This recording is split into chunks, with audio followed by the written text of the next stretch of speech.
my dad sent us something, and I've sent a response. And I want to the reason I want to read that, I did not write it with the intent of reading it, but having written it. What are you responding to? What did he say? He sent a link to a Slate article, the title of which is, "I took the test RFK Jr. is using to determine who should work at his health department.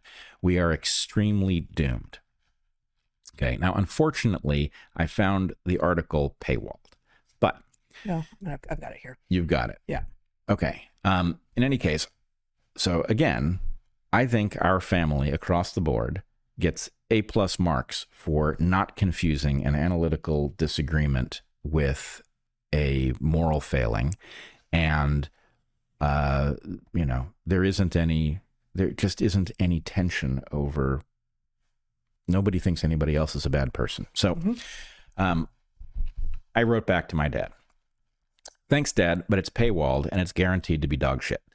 I don't know how to say this in a way that can be heard, but the regime, both red and blue, destroyed all our institutions. The universities can't figure out that men aren't women, or that healthy people shouldn't take an experimental vaccine for a disease that doesn't threaten them. Newspapers bow down to the very government they're supposed to keep in check. The courts have imposed on themselves a cryptic reparations program in place of equal protection. Do I need to go on? Getting out of this hole we are in is going to be messy or worse. And all the forces that put us here are going to crow throughout. If you want to understand what's going on, you can't consume the stuff that you're being fed. Nobody knows what to do instead. That's a genuinely difficult problem. But it's as if you live in the USSR in 1978 and you're reading Pravda. It's not information unless you're trying to determine what your oppressors want you to think. Respectfully and with love, Bret."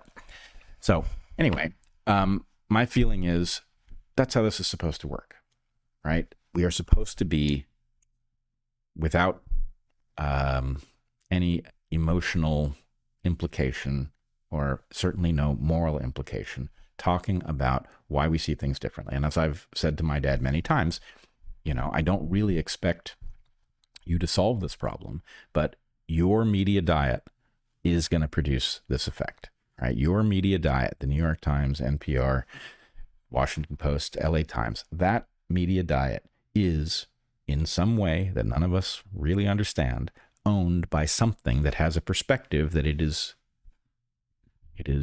uploading to you on the regular. And if you process that and only that, it's going to result in you seeing a world that I would argue doesn't exist. It's the shadows on the cave wall.